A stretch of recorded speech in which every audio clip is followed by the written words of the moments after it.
Salut à tous, vous écoutez l'épisode numéro 223 du podcast Dunk Hebdo. Très heureux de vous retrouver cette semaine pour m'accompagner dans ce nouvel épisode consacré aux playoffs.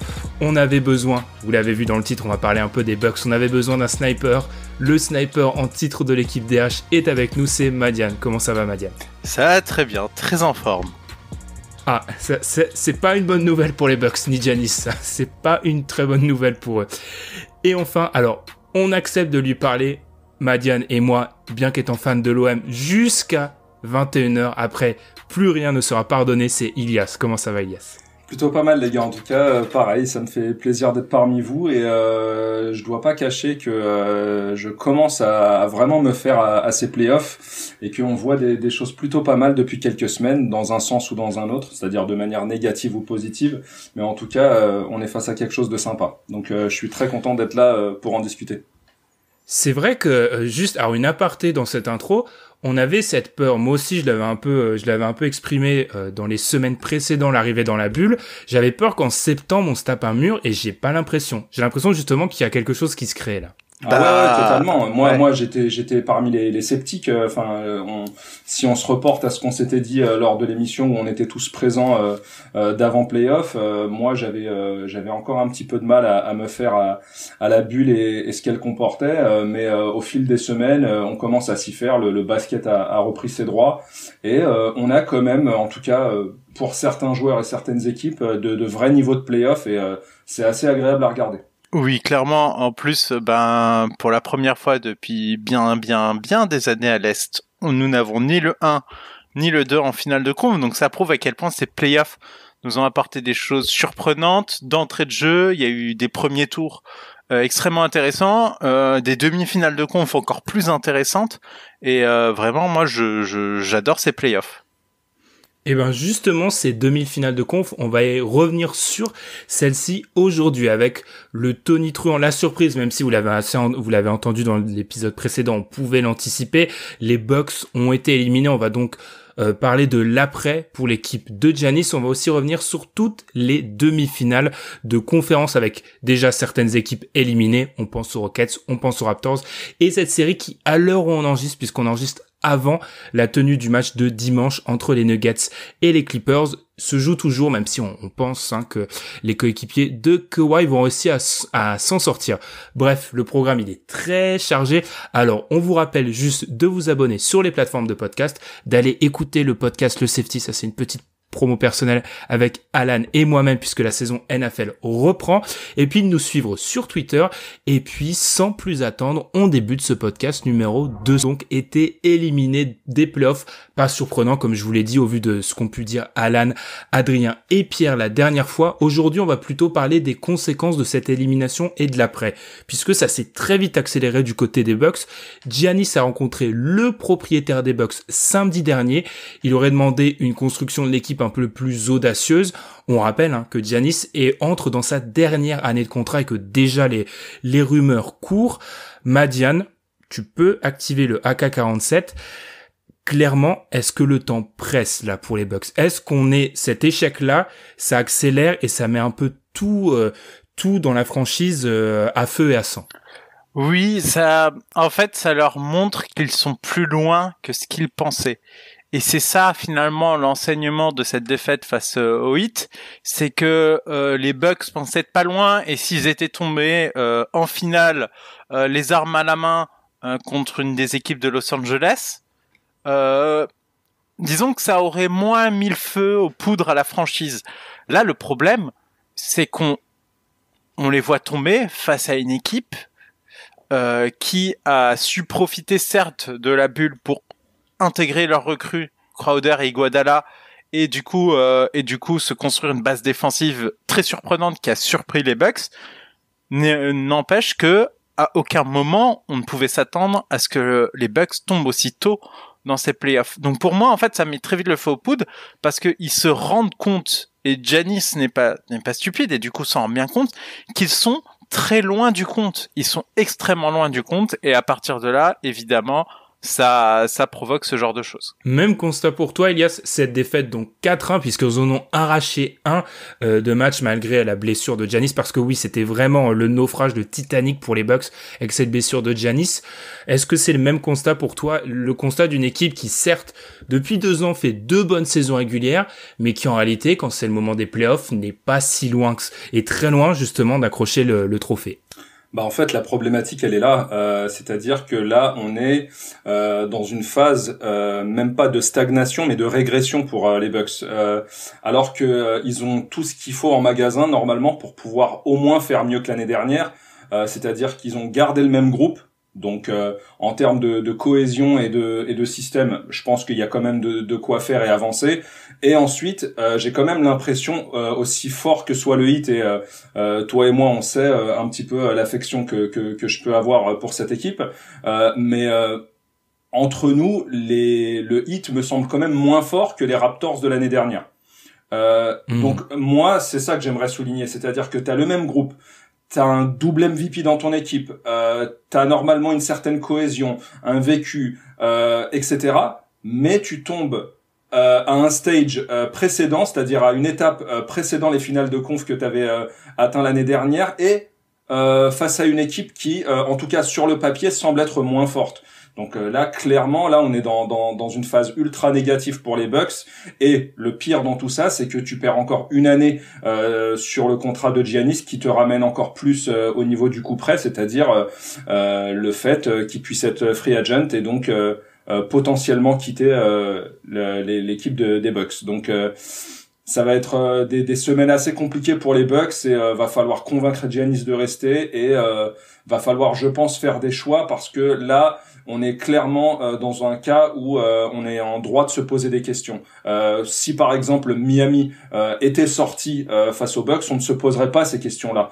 Ça nous semblerait même logique. Mais là, le problème, c'est que Milwaukee ne fait pas que perdre en fait. Ils se font carrément défoncer littéralement sur toute la série. 4-1, et on sait que le seul match qu'ils gagnent, c'est lors d'un match en overtime, et il a fallu pour cela un Chris Middleton qui sort de ses standards, on va dire, de performance moyenne, pour aller chercher le match. Mais elle est là la problématique, c'est que tu te fais littéralement défoncer et t'as été sans solution. Alors ça va être difficile de passer à côté de ce débat de Giannis, parce que pour révéler un peu ce qui se passe hors micro, je crois que c'est toi, Elias, qui a dit que ça va être difficile de passer à côté de ce débat. Alors ouvrons ce débat qui fait rage d'ailleurs dans la conversation interne du site. Quid de Giannis? Alors, contrairement à ce qui peut se passer dans un tribunal, je vais pas donner la parole à la défense. Je vais te lancer, Madiane, sur ça. Giannis, alors je vais parler en dernier parce que je pense que j'ai depuis acquéri le statut de défenseur de Giannis, je pense, sur la conversation. Mais je remets un peu beaucoup dans le contexte ce qu'il a fait. Mais je vais d'abord donner la parole à toi, Madiane. Giannis, est-ce que c'est le moment de clairement remettre certaines choses en question vu sa série? Alors, c'est difficile de tout remettre en question. Il y a néanmoins des choses, moi, qui m'ont fortement interrogé l'an dernier, et malheureusement, j'ai trouvé que personne ne lui a mis dans la tête la perte de la série face aux Raptors, alors que pour moi, il avait quand même un rôle à jouer, et j'ai trouvé quand même certaines choses extrêmement limites dans son jeu. Soit on a passé sur ces défauts qu'il pouvait avoir dans son jeu, et du coup on les revoit revenir. On les a évacués par la fenêtre l'an dernier, ils reviennent par la porte d'entrée cette année. Déjà, ton franchise player qui tire sur une série à 53% au lancer franc, ce n'est pas possible. Il y a personne. À moins d'être le Shaq, il y a personne. Ce n'est pas possible. Il y a aucune excuse. 21,4% de loin, ce n'est pas possible non plus. Et on en vient du coup au problème, c'est qu'il est tombé sur l'équipe sur laquelle il ne fallait pas qu'il tombe, le Heat, qui lui envoyait alternativement Adebayo, Crowder, un peu d'Iguodala, un peu de Butler. Et qu'est-ce qu'ils ont fait? C'est simple, ils lui ont dit shoot mon grand. Tu n'auras pas que ça à la raquette, shoot, tu nous battras par ton shoot ou tu vas perdre. Il les a pas battus par le shoot. Il les a clairement pas battus par le shoot, et malheureusement, il n'a pas réussi à faire autre chose. Et de par le manque d'accès au cercle, il a souffert en fait finalement dans ce qui pouvait faire la force, sa capacité à également trouver ses coéquipiers, à libérer l'espace parce qu'il monopolisait la raquette avec un 5-out. Et du coup, Giannis est descendu. L'entièreté de ses coéquipiers n'a pas pris finalement le relais parce que il comptait sur lui pour cette première lame. Et en fait, l'entièreté de l'attaque des Bucks en a souffert. Mais au-delà de cette attaque, les choix défensifs sur lesquels était Giannis, ça a été tout le temps d'être sur un Jay Crowder ou un Iguodala, mais surtout Crowder, de venir en aide à chaque fois que le Heat venait en accès à la raquette et de laisser les shooters du Heat tirer. Eh ben, le Heat a tourné à 37,3% à 3 points. Fin du match. Tu n'as pas... Après, il est pas responsable des consignes défensives. Ah, il est pas responsable des consignes défensives. Mais en fait, au bout d'un moment, en tant que superstar, tu dois quand même avoir le recul de te dire que ça ne va pas. Et quand on lui demande, après le game 1 de Butler, pourquoi vous n'y êtes pas allé, il a dit, c'est pas à moi de le faire, ou quelque chose comme ça. Il avait répondu de manière très Ouais, il a botté en touche un peu. Il a botté en touche. Alors que, je suis pas sûr que tu fasses ça à un LeBron ou un Kawhi. Mais c'est... Est-ce que vraiment ils auraient laissé la situation? Pourquoi on le compare à LeBron et Kawhi? Moi, parce qu'il est double MVP en titre. Enfin, il va l'être. On sait parfaitement qu'il est pas du même niveau. Ah, bah voilà! Il n'est pas du même niveau. Bah non. Mais en fait, ce que je comprends pas, c'est que on était tous autour de cette fameuse table pour ce podcast ensemble. Déjà, personne n'a cru. Alors, je rejoins Elias. On pouvait croire dans le hit. Je m'attendais pas, même si je les ai donnés dans un bracket un peu fantasy, je m'attendais pas à une telle domination et à des Bucks aussi faibles. Même si, quand on regarde avec un peu de recul sur la bulle, ils ont pas été bons, en fait. Ils ont jamais été bons à l'intérieur de la bulle. Bref. Mais en haut, personne n'a jamais cru, entre nous, hein. Personne n'y a jamais cru pour les Bucks champions. On avait des doutes pour ce qui est même des Bucks en finale NBA. Alors qu'on vienne, je comprends tous les critiques vis-à-vis de Giannis, je m'expliquerai peut-être un peu mieux après, mais en fait, pour moi, c'est comme quand je lisais sur les réseaux sociaux, LeBron était en moins entouré dans les années 2000. Merci. On n'a jamais comparé Giannis à LeBron. En fait, je comprends pas. Les deux cas sont totalement différents, ouais. C'est ça, en fait. En termes d'individualité, c'est-à-dire pour chacun des deux joueurs, et même en termes de supporting cast, on n'est pas du tout dans le même contexte, pour moi. Et puis, Giannis, alors, il a 2 MVP, je comprends. Mais pour moi, en fait, Giannis, il est pas dans et le DH20 qu'on avait fait montrer ça de la part des auditeurs, il est pas dans le trio, LeBron, Durant, Kawhi. Il y est pas. Eh ben, mais là, tu parles, et tu as raison, c'est que nous avions tous nos doutes, chacun entre nous, et on a bien fait, clairement, ça nous a pas donné tort, mais là, je parle plutôt de manière plus générale. On a voulu le considérer dans cette galaxie, il n'y est pas. Il n'y est clairement pas. On est tous d'accord. Et on en a la preuve 2 ans de suite. Je pense. Ton avis, Elias, mais pour moi, en fait, c'est ça qui m'a, par rapport à ce que j'ai lu sur les réseaux sociaux, en fait, Twitter, ça m'a assez énervé de voir ces comparaisons-là, parce que pour moi, il est dans ce second tiers avec des James Harden, des Curry, même s'il y a cette question autour de Curry. Je peux même pas. Il est pas dans le tiers de Curry, hein. Ça fait combien d'années, Madiane, qu'on n'a pas vu un grand Curry en playoff?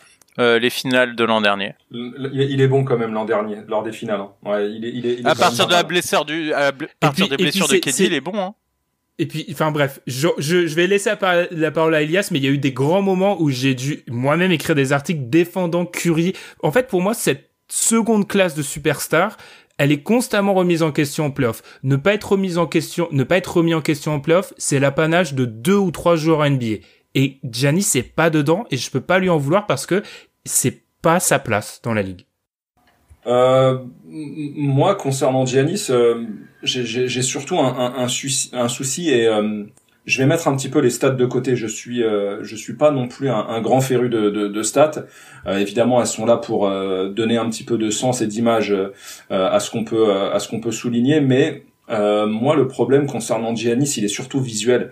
J'ai l'impression en fait que son jeu n'évolue pas. Et je ne parle pas que du shoot, qui est de plus en plus catastrophique. La mécanique en elle-même, c'est-à-dire que rien que sur l'aspect visuel, t'as l'impression que son shoot est encore plus décomposé qu'avant. C'est-à-dire que il a son bras qui se bloque et qui envoie très régulièrement trop court, et ça généralement c'est pas sur le plan technique quelque chose de très positif, et au-delà de ça j'ai l'impression en fait qu'il est pas capable de s'en sortir autrement qu'en pénétrant, c'est-à-dire que il n'a pas en plus, tu sais, cette capacité qu'aurait un LeBron par exemple à être un facilitateur pour les autres, alors que je sais que le supporting cast des Bucks et de Giannis a été énormément remis en question, que ce soit Middleton, Bledsoe et les autres, mais moi j'estime que vraiment autour de lui il y a ce qu'il faut. Peut-être que Budenholzer ne les a pas encore suffisamment mis dans les meilleures conditions pour pouvoir mettre à profit chacune de leurs qualités respectives,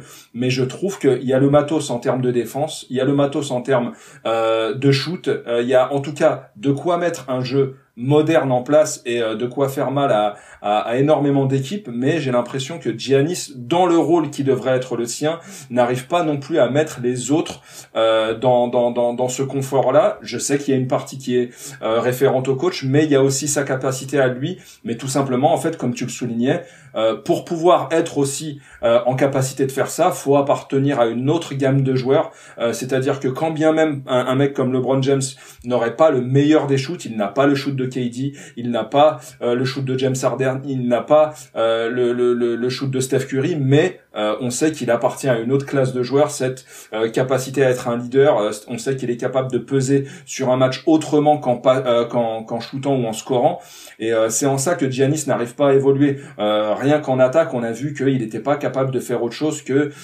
driver, spinner, enfoncer et marquer, et on sait que en play-off il va falloir un minimum s'adapter, c'est-à-dire que les défenses sont plus fortes, les défenses sont plus resserrées, plus attentives, ciblent les stars, et en plus les arbitres sont un petit peu moins enclins à signer, bien que j'estime que par moment il a été sifflé de manière assez généreuse.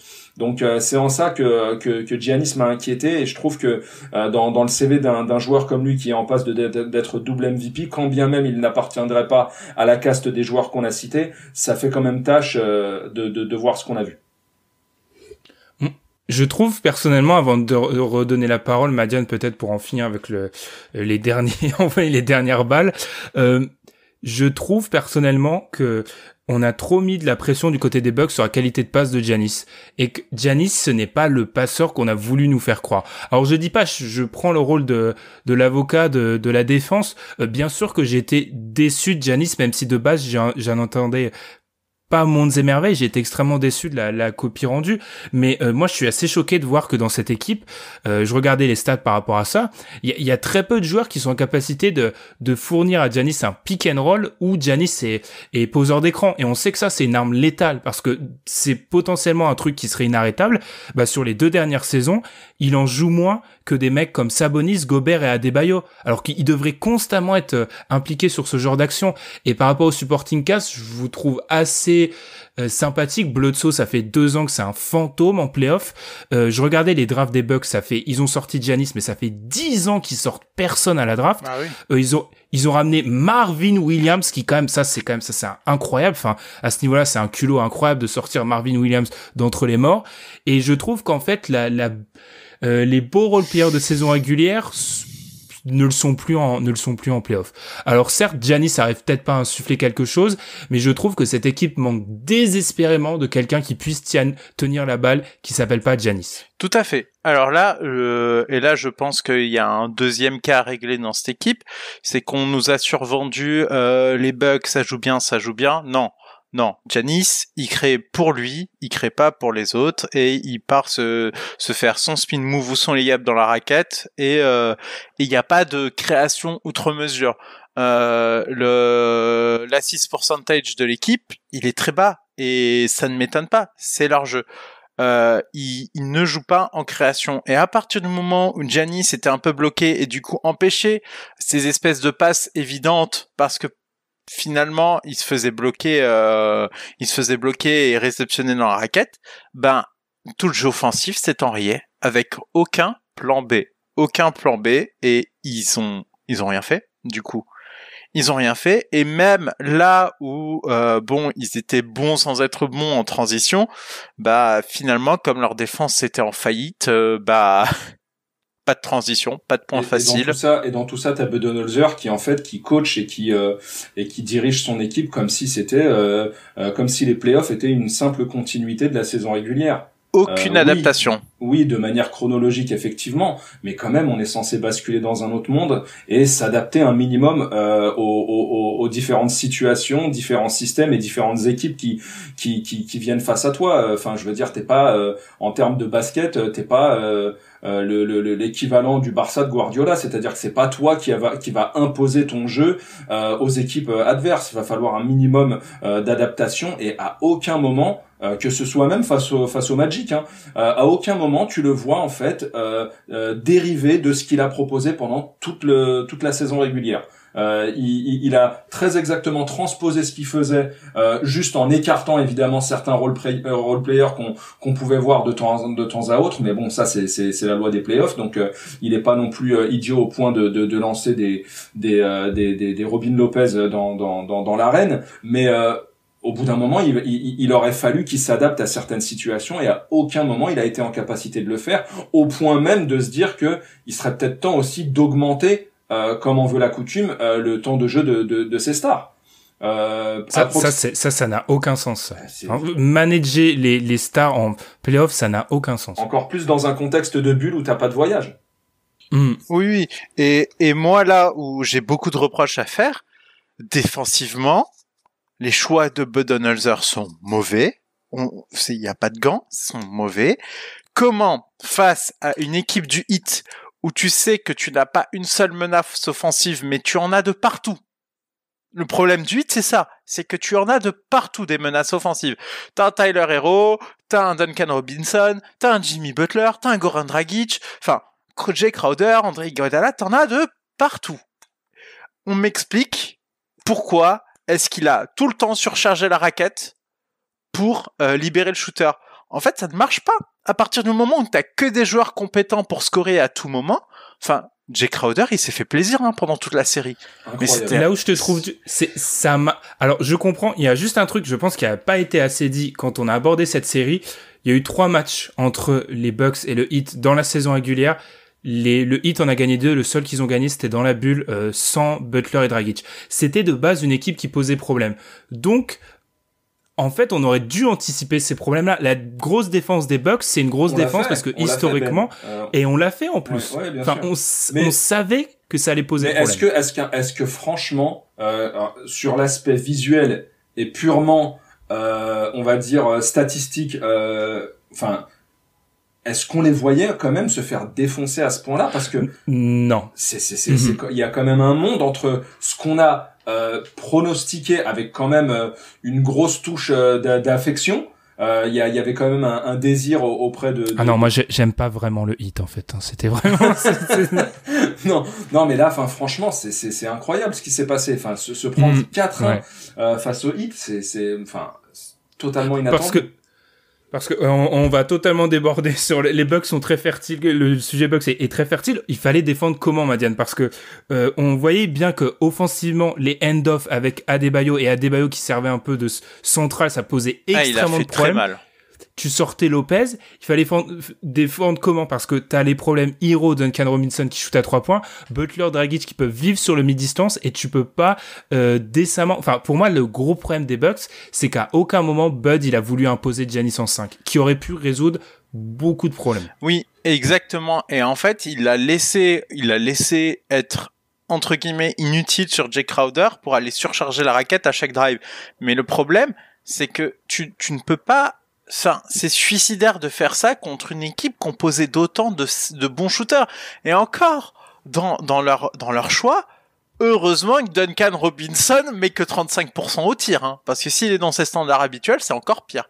C'est ça, enfin, pour moi, tu ne peux pas, moi, je pense qu'ils n'auraient jamais dû tenter de doubler dans la raquette. Ils auraient dû mettre Giannis en 5 sur Bam Adebayo, et couvrir chaque joueur en individuel et switcher tout le temps et essayer parce que finalement c'était seule façon quand tu as des menaces offensives de partout.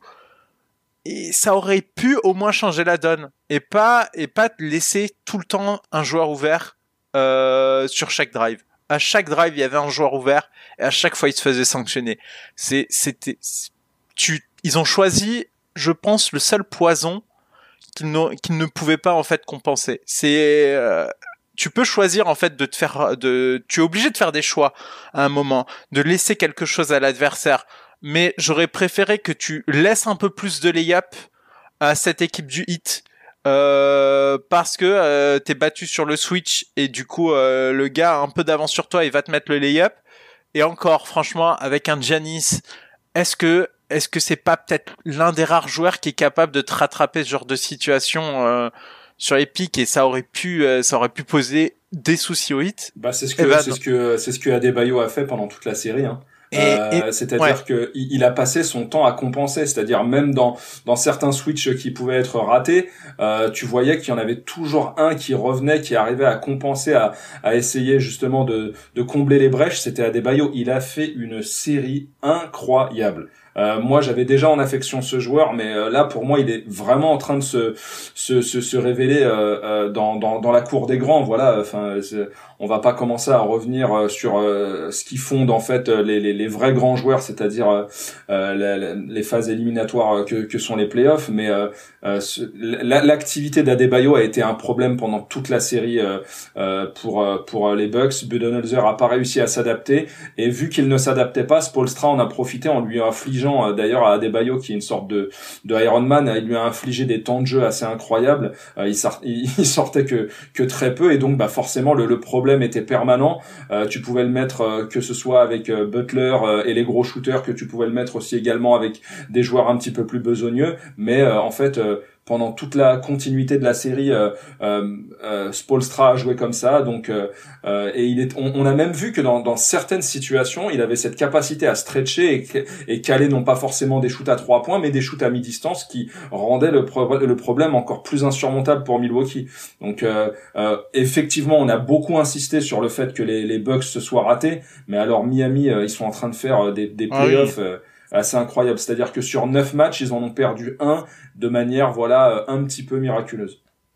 Eh ben on va pas respecter l'ordre des choses, on va directement enchaîner. Je pense qu'on a pas mal parlé de Miami, donc autant revenir un peu sur Miami. Donc on a parlé de Miami, sur cette future finale de conf qui s'annonce entre les Celtics et le Heat. Est-ce que, alors je mets les Lakers de côté parce qu'on va parler des Lakers après.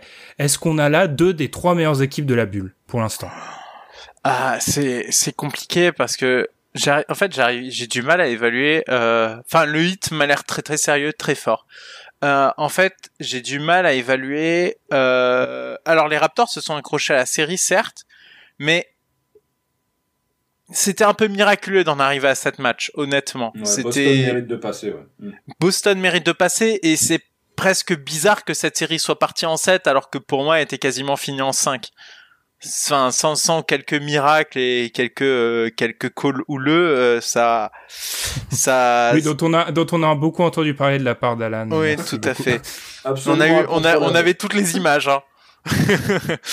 Seconde par seconde. Tout à fait.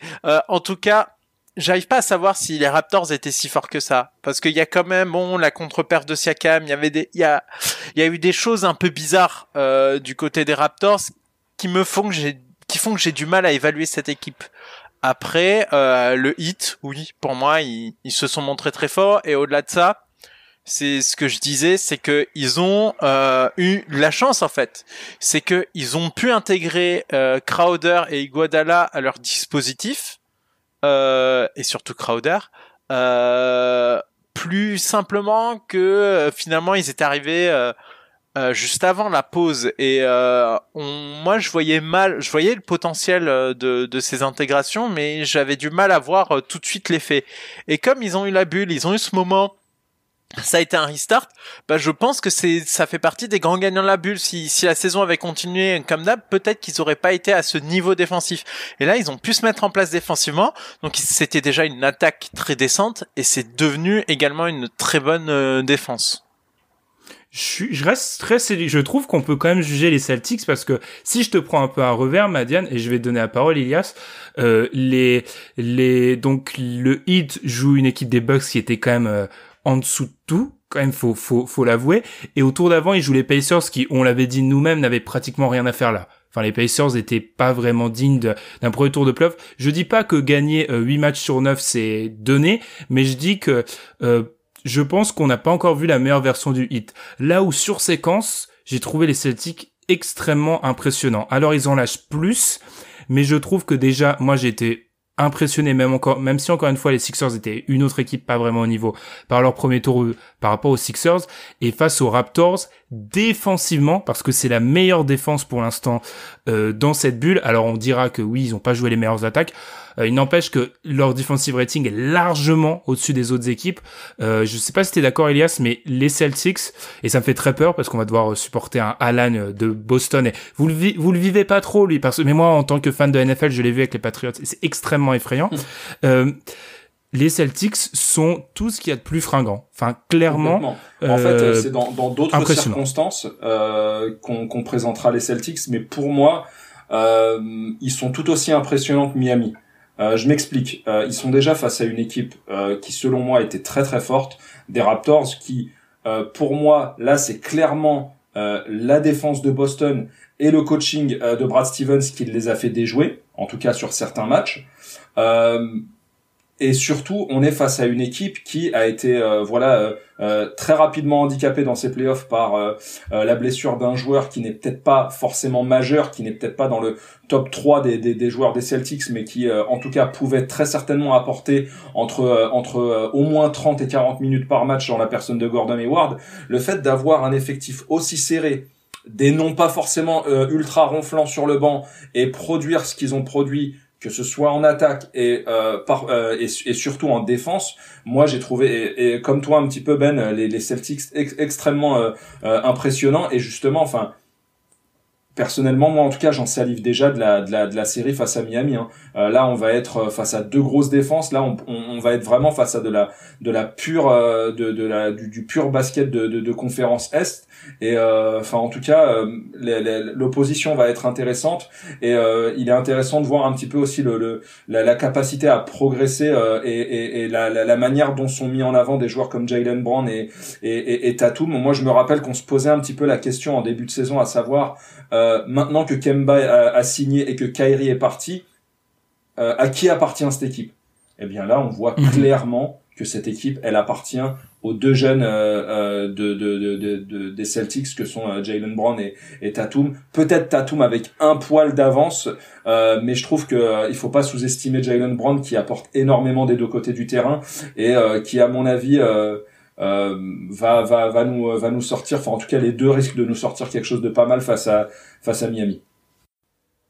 Clairement. Et à noter aussi côté Celtics, selon moi, la clé de cette série, ça restera quand même Kemba, parce que, alors, c'est un débat qui oppose un peu, enfin, pas qui oppose, mais c'est un débat, moi, une question que j'ai toujours sur l'impact de Kemba en playoff. On l'a vu par séquence qu'il a eu un rôle extrêmement important, mais on a aussi vu qu'un Kyle Lowry, à un moment, a su le mettre, clairement le mettre dans les cordes. Et le problème, c'est que, la structure d'équipe du Heat pourrait lui poser de gros problèmes.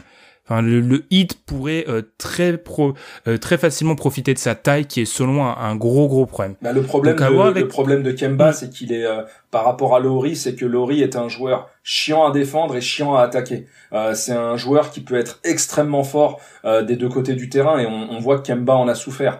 Là, il aura également des oppositions assez complexes face à Miami, parce que ça peut switcher, et quand bien même il pourrait avoir des mismatchs entre guillemets face à des joueurs comme Adebayo, ça risque d'être assez compliqué. Mais si en tout cas Boston veut espérer quelque chose face à Miami et atteindre la finale NBA, ça passera par le fait qu'on ait un grand Kemba, parce que là, il faudra clairement que toutes les forces des Celtics et que les planètes soient toutes alignées pour pouvoir passer, à mon avis, ce hit. Ah, donc dans cette mini preview bilan, vous voyez, on est en freestyle là, le hit est favori selon vous? Ah non, j'ai pas dit ça moi. Franchement, c'est dur. Pour moi, ça va aller en 7. Ça va aller en 7 après. Sachant qu'on est dans un contexte de bulle et que forcément il y aura pas d'avantage du terrain et donc pas d'équipe qui jouera face à son public, moi je vois la série aller en 7. Moi ça va dépendre de pas mal de choses. Je trouve le Heat très profond et les Celtics un peu limités malheureusement avec le nombre de joueurs qui peuvent faire rentrer et avec des apports limités. Et en cela, la bonne nouvelle du potentiel retour de Gordon Hayward qu'on a perdu au tout début de ces playoffs, c'est peut-être quelque chose qui pourrait leur permettre justement de tenir un peu mieux la comparaison. Je dirais que si Gordon Hayward n'est pas là ou pas du tout à un niveau à peu près décent pour aider à faire des rotations, ça peut devenir quand même très vite compliqué. Mais c'est une série que je trouve extrêmement incertaine. Je donne un petit avantage au Heat, peut-être un peu plus à l'expérience, mais comme on se disait dans la conversation, Butler c'est pas LeBron James, et pourtant LeBron il l'avait envoyé en 7 matchs il y a 2 ans. Donc ces jeunes Celtics proposent d'excellentes choses. Tatum est quand même extrêmement bon, vraiment, et je trouve qu'il fait d'excellents playoffs et vraiment il a une gestion des matchs, il y a eu des moments où il essayait de prendre d'envoyer les Raptors loin dans le momentum du match, et on sentait qu'il avait ce petit truc où il essayait de mettre les espèces de coups de poignard pour vraiment faire mal à l'équipe en face psychologiquement, en prenant la balle et en allant scorer tout seul par moment. Donc je trouve ça bien, ça va dépendre de beaucoup de facteurs, mais en tout cas ça va peut-être être une des séries que je vais suivre le plus attentivement, peut-être même plus que la future série à l'Ouest. Et en quelques mots, juste pour parler d'eux, les Raptors, alors moi j'ai un grand thème en quelques mots pour chacun. Pour moi c'est demi-finale de conf, c'est la mort du fit. Je m'explique. Voilà, ces équipes parfaitement axées sur le fit avec une philosophie, elles se sont fait tordre parce qu'en face il y avait des équipes peut-être moins bien d'un point de vue, je sais pas, construction peut-être moins bien faite mais plus talentueuse, et je trouve que ces Raptors en sont un des symboles. Le fit était bon, mais on a vu d'abord que je trouve que ça réhabilite un peu ce qui s'est passé l'année dernière. C'est que, alors, on est passé d'un extrême à Kawhi, c'était les Raptors, il a tout fait, à regardez cette équipe-là, sans Kawhi, elle peut faire quelque chose.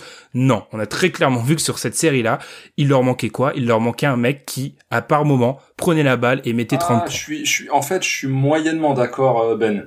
Je vais t'expliquer pourquoi, tout simplement parce que j'estime qu'ils avaient peut-être pas un joueur similaire à Kawhi, mais ils avaient clairement en tout cas un joueur identifié et qui en plus cette année était All-Star titulaire à l'Est en la personne de Siakam, qui avait fait une première partie de saison régulière, donc d'avant-bulle, qui était exceptionnelle. Il était sur des standards assez incroyables. Évidemment, moi j'étais pas de ceux qui pensaient que ça allait durer, mais je pensais pas non plus que le gap entre le niveau qu'il avait atteint lors de la saison régulière et celui qu'il a affiché dans la bulle pourrait être aussi éloigné. Donc moi je pense que si on avait eu ne serait-ce qu'un Siakam à un niveau décent, c'est-à-dire je sais pas moi, au moins capable de mettre 25 points par match, et surtout un joueur qui avait été essentiel l'année dernière et qu'ils avaient fait venir pour ça, mais la série de Marc Gasol, c'est une catastrophe. C'est une catastrophe à tous les niveaux. Il en est arrivé en fait à un point, là on parle même plus de fit ou de quoi que ce soit d'autre. Là on parle d'un joueur qui est devenu pénalisant pour son équipe. Et je vous trouve juste en quelques mots, je sais pas, parce que d'un côté, Siakam, tu le dis, c'est une surprise pour personne que s'il se révèle pas, qu'il continue pas sur la lancée de sa saison régulière. C'est un peu comme les Bucks. En fait, je trouve ça bizarre. On fait des conclusions sur des trucs qui nous surprennent pas. Non, mais je comprends. Non, mais là, après, il y a quand même quelque chose de surprenant à voir Siakam aussi nul. Là, il est vraiment nul. Tu vois, il avait la tête dans le seau. Voilà, c'est-à-dire que il a peut-être commencé un petit peu à sortir la tête de l'eau, et parce que c'est ce qu'il y avait un petit peu de flagrant dans son jeu, c'est que à aucun moment il était spontané dans sa manière de jouer. Là où il jouait avec énormément, voilà, il était totalement décomplexé l'année dernière parce que évidemment c'était pas le leader. Il y avait des joueurs avant lui, il y avait Lowry, il y avait Kawhi, des joueurs qui étaient clairement dans la hiérarchie devant lui. Cette année c'était différent, mais tu le voyais prendre des initiatives, par exemple en début de saison régulière. Il disait ok, j'ai signé un contrat max. Ça, désormais, maintenant que Kawhi est parti et que Lowry, voilà, il est peut-être en fin de parcours chez nous. La franchise a misé sur moi. Je vais vous montrer que cette équipe de Toronto, cette équipe de Raptors, ça va être la mienne. Franchement, moi, j'étais bluffé par son niveau et à aucun moment, on a pu se dire que sa place de titulaire dans le 5 à l'Est pour le All-Star Game était usurpée.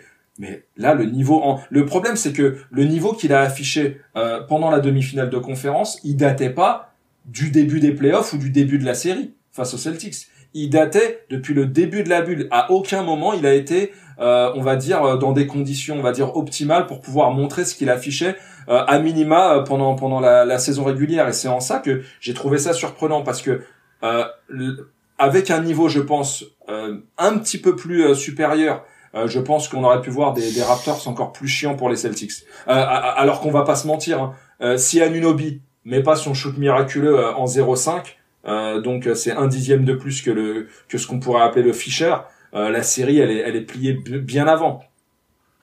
Là c'était vraiment un changement de momentum, donc clairement c'est avec un Siakam légèrement supérieur, on aurait pu avoir quelque chose de bien mieux pour les Raptors. À noter, quoi qu'il en soit, pour les Raptors, que Serge Ibaka est en fin de contrat, Fred VanVleet est en fin de contrat, Marc Gasol est en fin de contrat, et il ne reste qu'à un an.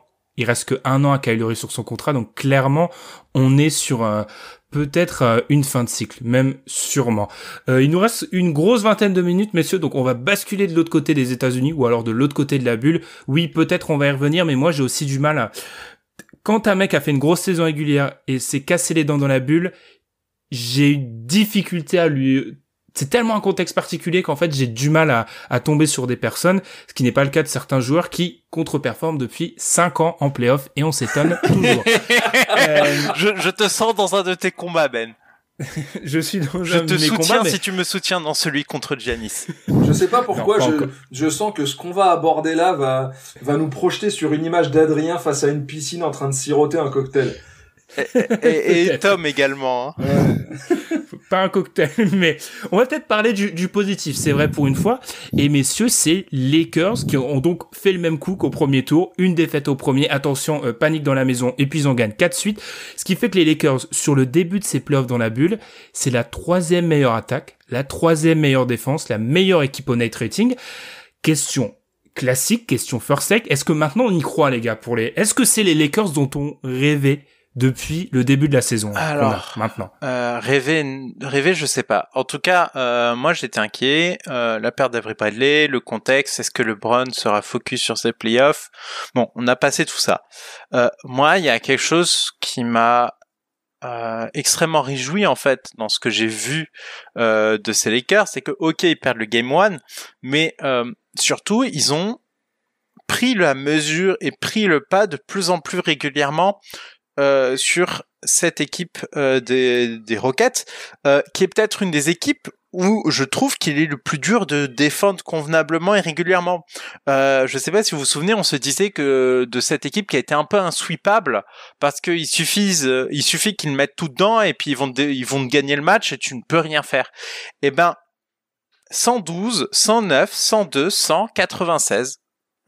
L'attaque des Rockets, c'est au fur et à mesure réduite et de manière très régulière, et à côté de ça c'est l'attaque des Lakers qui a pris le pas sur la défense des Rockets. Évidemment, comment? L'accès à la raquette, où les Lakers se sont fait extrêmement plaisir finalement, où malheureusement ils ont exploité à merveille la faillite défensive de Westbrook et de James Harden, et je mets les deux dans le panier. C'est-à-dire que vraiment défensivement ils ont tous les deux été très limites, je trouve, et bon, alors ils pouvaient presque rien faire au vu de leur manque de taille, mais voilà, ils ont pu à la fois avec leur taille punir offensivement, et ils ont quand même réussi à les contenir défensivement. C'est quasi parfait, hein. Ils perdent le Game 1, mais après Ils mettent 4 tartes de suite et c'est fini, quoi. Et je les ai trouvés extrêmement forts, extrêmement impressionnants. Et le collectif, en fait, a été au rendez-vous. C'est surtout ça, l'information. C'est pas que LeBron et AD. C'est collectivement. Tu sens un groupe. C'est quelque chose que je vois pas forcément dans l'autre équipe de Los Angeles. Et c'est effectivement par ce biais-là qu'il pourrait effectivement finir tout en haut de ces playoffs. Même constat pour toi, Ilias. Est-ce que il y avait des doutes? Clairement, on en parlait dans notre épisode tous ensemble, on en parlait entre nous autour de ces Lakers, un peu en parallèle avec une autre équipe de Los Angeles. Est-ce que là, on voit ces Lakers en pleine forme, comme l'a dit un peu Madiane, très fort dans l'attaque, poser question aussi, hein. Et je trouve que c'est peut-être de ce côté-là du terrain qu'on a eu le plus de réponses.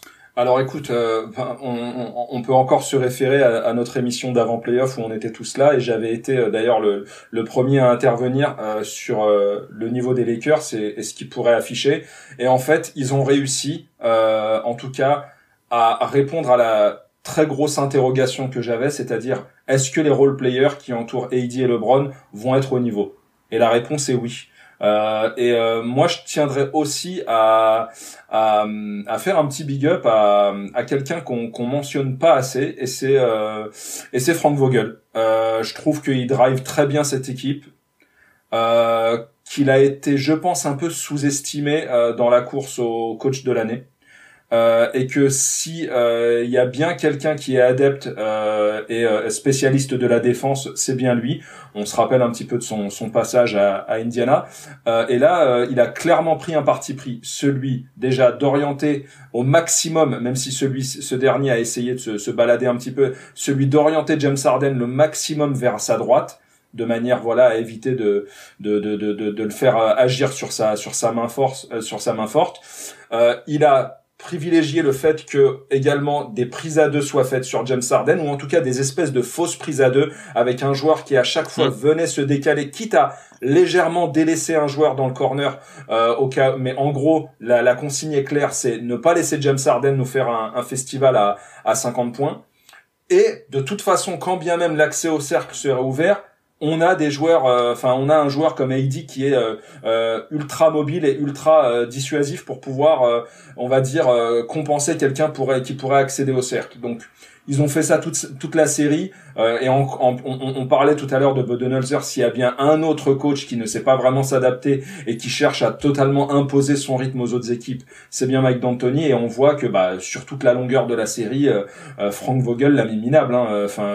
C'était assez criant, et même s'il y a eu par moment pour les Lakers des petits trous d'air en défense, ce qui a été impressionnant, c'est de voir justement que c'était assez bien réparti en attaque. Tout le monde a apporté sa pierre à l'édifice. À un moment dans la série, Frank Vogel a pris la décision de ne plus jouer avec les grands. Exit Dwight Howard, exit Javel McGee. Il a carrément mis Markieff Morris en 5. Tristesse. Et le pire, ils ont fait un small ball avec Anthony Davis, LeBron James, Markieff Morris. Ça reste quand même très. Oui, ça reste grand, mais on parle pas de pivot identifié. Ah oui. Là, on est vraiment face à des joueurs qui peuvent s'écarter. Markieff Morris, maintenant, à part sur le plan défensif, c'est un stretch five si tu dois le considérer comme un pivot. Donc voilà. Mais en fait, moi, j'aimerais revenir sur un truc. Vogel s'est adapté et c'est très bien adapté, mais il y a un truc qui est important, c'est que pour moi, D'Antoni pouvait rien faire. Malheureusement, il avait aucune alternative. Je vois pas ce qu'il peut faire en fait. Il peut juste accepter la défaite. Ça ne marche pas en fait. Ils doivent tellement être forts offensivement pour réussir à gagner ça. Ils l'ont pas été. Ils se sont fait éteindre. Et moi, j'ai une question je vois pas pour ce qu'ils vous. peuvent faire. D'ailleurs, Ben. N'hésite pas à intervenir. On continue ça après. On continue à trouver ça normal après 17 saisons, ce que fait LeBron. Ah non, mince, je pensais qu'on allait me lancer sur Harden. Quelle déception. Non, mais on y viendra, Harden. Non, mais parce que vu qu'on était dans le positif et qu'on parlait des Lakers. J'avoue, j'étais parmi les gros, j'avais des doutes parce que je me disais, on continue à mettre LeBron sur le trône ou sur le podium, et ça faisait quoi? Ça faisait 18 mois qu'on l'avait pas vu en playoff. On commençait à dire, c'est peut-être Anthony Davis, la vraie option des Lakers, et LeBron est un 1B. Que nenni, LeBron est un A1, c'est un alpha dog, et c'est toujours lui le patron. C'est impressionnant. Justement, je trouve pas ça normal, la normalité LeBron James en fait. C'est pas normal qu'après 17 saisons, tu sois encore à ce niveau. Et le mec défend. Oui, ça répond aussi aux questions parce que honnêtement, pendant son passage à Cleveland, il défendait pas. Et là, on le revoit défendre dans une osmose défensive. C'est bien de donner du crédit à Jacques Vaughn, pas du tout Frank Vogel. Oula, la traumatisme Orlando. C'est bien de lui donner du crédit. Et ouais, enfin personnellement, je pense, et j'ai rarement dû dire ça de ma vie, c'est LeBron qui m'a le plus surpris. Du coup, parlons du Young. Ouais. La perf de Westbrook, on peut peut-être lui trouver des circonstances atténuantes. Qui s'est fait contrer 218 fois par LeBron dans la série. mais il revenait de blessure, c'était compliqué. Ok, je passe.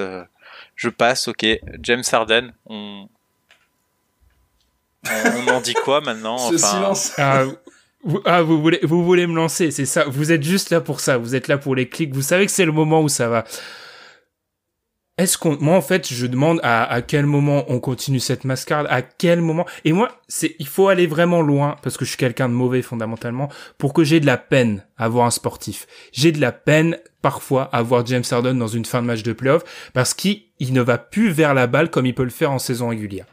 Il ne va plus vers la balle, il fuit la balle. On peut dire tout ce qu'on veut de Westbrook. Westbrook, c'est pas, alors il va mettre des briques parfois, oui. C'est pas un mec qui a peur du moment. C'est différent. Je trouve. Harden a peur et Westbrook fait n'importe quoi. En gros, c'est ça. C'est le pire cocktail. Ouais. Oui, voilà, c'est exact. C'est le pire cocktail. Et non, alors il y a des questions qui se posent par rapport à James Harden. Est-ce que c'est, je trouve qu'il y a une ressemblance entre Harden et Giannis. C'est qu'en fait, on les fait jouer un basket tellement caricatural en saison régulière, qu'on en a transformé leur jeu. C'était, je crois, Kevin O'Connor, de journaliste de The Ringer, qui mettait ça sur Twitter. Harden, c'est un très bon mec off-screen. Harden, il y a des phases de son jeu où il est très fort. Elles ont disparu à Houston parce que c'est cette espèce d'homme orchestre qui a 42 usage et qui a tout le temps la balle. Alors, il y a quelque chose, c'est que si on regarde très précisément James Harden... C'est assez hallucinant. James Harden dans le 4e quart-temps, à votre avis, combien de points met James Harden dans le dernier quart-temps de la série? En total? Non, en moyenne. Sa moyenne sur les derniers quart-temps. 5? Ouais, 4,8. Quel pourcentage? 37,5% au tir. Mon Dieu. Avec 1,2 assists et 0,6 perte balle. Bon, ok. On peut encore passer sur ça. Mais c'est pas ce qu'on attend de lui. C'est clairement pas ce qu'on attend de lui. Et tu as raison de dire qu'il nous fait de la peine. Mais c'est insuffisant. C'est peut-être le moment où on a besoin le plus de lui. Et moi, j'ai l'impression qu'il y a, chez ce joueur, c'est vrai qu'il n'a jamais été dans la conversation des gens clutch. Mais moi, j'ai l'impression il a une tendance à avoir peur de ces moments-là. Comment peut-il laisser Russell Westbrook gérer la fin de match? Et tu sais c'est quoi, lui, Madiane, c'est son équipe. Il suffit de se reporter à l'année dernière. C'est-à-dire que on a tendance un petit peu à utiliser ce terme un peu galvaudé de Black Mamba pour Kobe, etc., de mec qui a tendance à sentir le sang, etc. Même si c'est un terme un petit peu exagéré, tu dois savoir profiter de certains moments de défaillance de l'adversaire, de moins bien, d'une blessure ou de choses comme ça. Et en parlant de blessure, l'année dernière, quand KD se blesse, James Harden ne prend plus le ballon, comme tu viens de le souligner. Comment c'est possible un truc pareil? Toi qui as vu ton joueur, en tout cas ton sidekick principal l'année d'avant, se faire la cuisse et ne pas participer au game 7 qui aurait pu envoyer Houston vers une finale et pourquoi pas un titre, comment tu peux ne pas profiter du fait que le meilleur joueur de l'équipe d'en face se fasse le tendon d'Achille pour ne plus prendre un seul ballon et prendre le match à ton compte dans le money time, alors que tu fais ça tout le reste de l'année et tout le reste du match? C'est vrai que c'est une vraie question qui se pose avec James Harden, c'est-à-dire cette capacité à se cacher alors qu'il est tellement visible pendant tout le reste de l'année. Mais il est tellement fort. le langage du corps est incroyable. Enfin, j'en reviens à ces fins de match où tu vois qu'il ne se bat plus pour la balle en fait. Alors on sait Harden loin du ballon, même en saison régulière, c'est pas le joueur le plus actif. Mais là, même pour se défaire du marquage adverse, on voit qu'il veut pas être là. Et moi, ça me fait limite de la peine. La stat passée sur ESPN, j'ai réussi à faire une capture d'écran dans un moment de vivacité. Sur les 6 derniers matchs à élimination de James Harden, c'est moins de 24 points de moyenne. Donc pour un joueur de son acabit, c'est peu. Moins de 40% au tir. Il est en dessous de 30% à 3 points et il perd presque 7 ballons par match. Enfin, il déjoue complètement devant l'adversité. Et alors, pour moi, la grande conclusion de ça, c'est et là j'englobe un peu tout l'épisode, c'est que je vous l'ai dit cette semaine dans nos messages, il faut créer, je pense, une autre catégorie. C'est-à-dire qu'on met souvent les superstars, on en met 7-8. Non, en vrai, des mecs qui peuvent gagner un titre. Je crois que ça fait 10 ans qu'on se voile la face. Ouais. Il y en a 3. Il y en a 3 qui peuvent gagner un titre en option numéro 1. Ils s'appellent LeBron James, Kawhi Leonard, Kevin Durant. Ça fait 10 ans que un de ces 3 mecs-là gagne le titre. Ouais. Il y a l'exception de l'année des Warriors. Certes, il faut une exception partout. Kawhi, c'est quand même, enfin, tu sais, quand tu comptes les 2 titres de Kawhi, il y a quand même le fait que lui soit opposé quand même à des Warriors meurtris, et le fait que l'autre fois où il est champion, c'est dans un contexte Spurs où il est un peu MVP par défaut. Donc moi j'ai quand même LeBron et Kevin Durant tout en haut de la montagne. Je dirais même j'ai LeBron tout en haut de la montagne. KD un cran en dessous, et parce que lui aussi a gagné dans un contexte un peu particulier, et Kawhi juste après. Oui, clairement. Pour moi c'est clair qu'il y a un gap, qu'il y a un trou, et que typiquement j'ai défendu Curry tout à l'heure. Il est pas au niveau de ces joueurs-là. Alors je le défends parce que effectivement on peut dire que c'est une anomalie, le trade des Warriors, etc. Ok, et je pense qu'effectivement, avec des Cavs au complet, ils gagnent jamais contre LeBron. Néanmoins, bon, il n'a pas été non plus ridicule totalement, mais c'est clair que il lui manque le fait de mieux jouer en fait dans ces moments-là. C'est-à-dire que LeBron, en saison régulière, il est en claquette. KD, il est en chausson.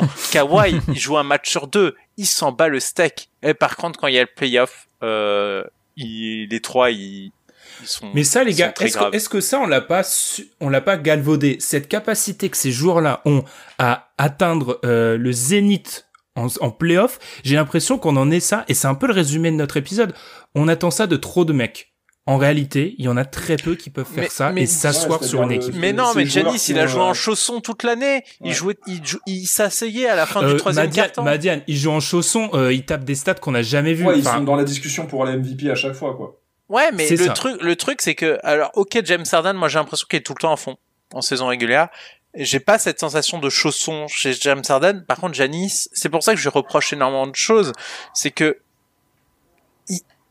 il jouait pas non plus des minutes de ouf en saison régulière, et t'avais cette sensation que la saison régulière il peut laisser limite le banc des Bucks, et ils vont défoncer des équipes à l'est. Et finalement on s'est rendu compte que non, effectivement il n'y est pas, il n'y est définitivement pas, et c'est pour ça que c'est dur pour lui. Après à part ces 3 là, qui peut faire ça en play-off, quoi? Moi, les gars, j'ai juste envie. C'est pas une stat, hein. C'est juste un petit chiffre, mais James Harden, c'est quelque chose qui m'est venu comme ça hier en y pensant, quand j'ai vu qu'il venait de se faire encore éliminer avec Houston. Il vient de boucler sa 8e saison avec les Rockets. C'est la question qui commence à se poser du côté des États-Unis. C'est est-ce que c'est pas le moment de...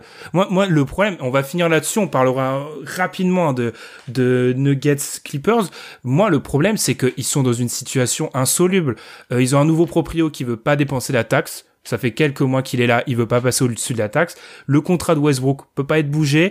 Et il y a très peu, ils ont aucun bon jeune joueur, ils ont aucun mec valable de moins de 25 ans. J'ai l'impression que le seul moyen pour cette équipe de changer radicalement, c'est de trader James Harden. Et pour moi, tu le fais pas. Alors j'ai beau l'avoir saucissonné, on traite pas un mec comme James Harden. Ouais. Mais bon. C'est quoi les En tout cas, c'est la fin alternatives d'Anthony. Ça, c'est sûr, c'est la fin d'Anthony. Il est plus sous contrat l'année prochaine. C'est la fin d'Anthony, je pense. Je sais pas. En fait, ils ont tellement tout donné à fond dans leur délire absolu et le Moribol que... Comment tu changes après ça? Comment tu fais, en fait? T'as Westbrook et James Harden, tu fais quoi, en fait, maintenant? Par exemple, je pense que tu peux, bah, c'est bien d'ailleurs, enfin, Ben, t'as très vite identifié Harden sans forcément mentionner Westbrook parce que, honnêtement, qui peut, prendre la responsabilité du contrat de Westbrook sur les prochaines années? Personne. Aujourd'hui, imaginez-vous l'inversement des tendances. Chris Paul, on était là à dire l'année dernière que c'était fichu, il était sur sa fin de carrière et plus personne ne voudrait de son contrat. Aujourd'hui, je suis à peu près sûr que on aura des équipes qui vont se positionner sur lui dès l'été prochain. Par exemple, au hasard, hein, une équipe qu'on a mentionnée pendant tout le long du podcast et qui pourrait peut-être devoir se pencher dessus, les Bucks, tiens. Tu vois? Ouais. Non, mais c'est vrai, je lisais ça. Bah, j'allais te couper pour dire ça, justement. Je lisais ça sur un article, je crois, The Athletic, qui expliquait, je lis la phrase et je vois le contrat de Chris Paul qui maintenant est largement plus échangeable que celui de Westbrook. Et j'ai pris un pas de recul en lisant cette phrase et je me suis fait la même réflexion. Mais l'évolution en 12 mois, elle est incroyable. Enfin, incroyable. Donc, ouais, ces Rockets, ils sont un peu dos au mur et, ouais. Ils ont fait des choix et là bonne chance parce que pour moi ça rentre dans le même type de réflexion, hein. C'est un peu ce que j'appelle la mort du fit, c'est-à-dire que ce qui a trop vouloir mettre des joueurs qui se ressemblent ou qui intègrent une idée de jeu, parce qu'il manquait quoi aux Rockets, c'est des mecs capables de scorer à l'extérieur, dribbler, sortie de dribble, qui s'appelle pas James Harden. Ils leur ont manqué ça à un moment sur la série. Ben, Madiane, est-ce que, enfin là ils ont tenté un énième coup de poker. On sait que Morey il est toujours enclin à sortir un trade venu de nulle part, mais là clairement on est face à une catastrophe industrielle, tout simplement parce que l'équipe que tu avais pendant la période Chris Paul, James Harden était nettement plus forte que celle-ci. C'est-à-dire celle composée de PJ Tucker, Eric Gordon, James Harden, Chris Paul, Clint Capella, etc. Et c'est vrai que voilà, Covington est capable d'apporter des bonnes choses, mais c'est pas non plus le joueur clé qui va te faire basculer, d'une équipe potentiellement championne à une équipe qui va être quasiment championne. Non, on n'en est pas là. C'est-à-dire que des choses ont été tentées, mais qui au final ont été contre-productifs parce que on a maintenant l'impression que les Rockets sont régressés, tout simplement. Et ce qui fait peur, c'est que, on va en finir là-dessus, ce qui fait peur, c'est que quand on regarde le paysage de l'Ouest, les Lakers sont là, les Clippers seront là l'année prochaine, faire attention aux Mavs qui commencent à toquer à la porte, les Warriors seront de retour. Les Nuggets sont devant, hein. Les Nuggets sont, enfin, c'est pas super rassurant, sachant que tu vas perdre des joueurs. Un mec comme Austin Rivers, c'est en fin de contrat. Enfin, c'est pas super rassurant. Houston, c'est un sujet qu'on pourra aborder cette intersaison. C'est pas super rassurant ce qui va se passer. Et enfin, là, même pas en quelques mots, est-ce qu'on est tous d'accord pour dire que les Clippers vont passer? Oui, ce serait une catastrophe s'ils ne passaient pas. Non, moi, les gars, il y a même pas de machin catastrophe. Non, ils vont passer. C'est juste que faut qu'ils arrêtent de faire les Mongols, mais non, mais ils vont passer. Enfin, après, le seul truc, c'est que les Clippers, il y a un truc qui vient de manière récurrente dans beaucoup de leurs matchs, c'est qu'ils ont une capacité à se prendre des runs de l'espace. Alors qu'ils sont censés avoir une défense forte. Je dis bien censé parce que là où je trouve que des équipes comme Miami et les Lakers, quand bien même ils sont pourvus sur le plan athlétique, là où des équipes comme même les Celtics, le Heat, enfin les Lakers, enfin toutes les équipes en bonne santé dans ces playoffs, là où ces équipes, j'ai l'impression que ils défendent de façon intelligente, j'ai l'impression que les Clippers, c'est surtout sur la capacité de leur individualité défensive et sur leur capacité athlétique qui sont amenés à pouvoir faire déjouer leurs adversaires, mais ils ont pas encore de force collective en défense qui leur permettrait justement d'éteindre totalement une équipe. Et justement, c'est qu'ils le font une fois sur deux quasiment, sachant que très régulièrement ils se prennent des runs, que ce soit face aux Mavs, que ce soit face aux Nuggets, et ils sont amenés à perdre des matchs que normalement ils auraient dû boucler sans aucun problème, avec un minimum de gestion et le fait d'être constant en défense. Mais ce qui n'est pas le cas. C'est vrai qu'il y a encore énormément de choses à travailler. T'as pas l'impression que ça progresse, mais bon, je dis ça et ils vont être champions, quoi.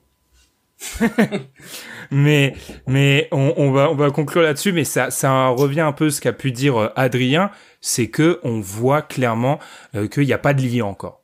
On va arriver en finale de conf et il y a toujours pas de liant.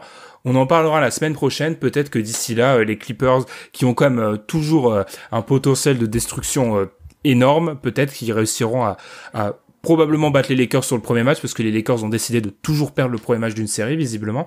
Mais on pourra discuter de ça la semaine prochaine. Alors là, je vous ai dit, les gars, j'ai un peu d'expérience dans le métier. On s'est un peu aliéné, je pense, la fanbase des Bucks, des Rockets, Nabil Djellit aussi, probablement. Et ça va être assez compliqué. En tout cas, on vous remercie de nous avoir écoutés. On vous rappelle de nous suivre sur les plateformes de podcast. Si c'est Apple Podcast, laissez 5 petites étoiles. Ça fait toujours plaisir. De vous abonner également sur Twitter. Et puis nous, alors on enregistre, les Clippers vont commencer dans quelques minutes. Donc messieurs, je vous propose de vite courir vers vos téléviseurs, comme on disait au XXe siècle. Et puis de regarder cette série. On vous souhaite une très bonne semaine et à la prochaine. Salut. Salut. Ciao. Bonne semaine.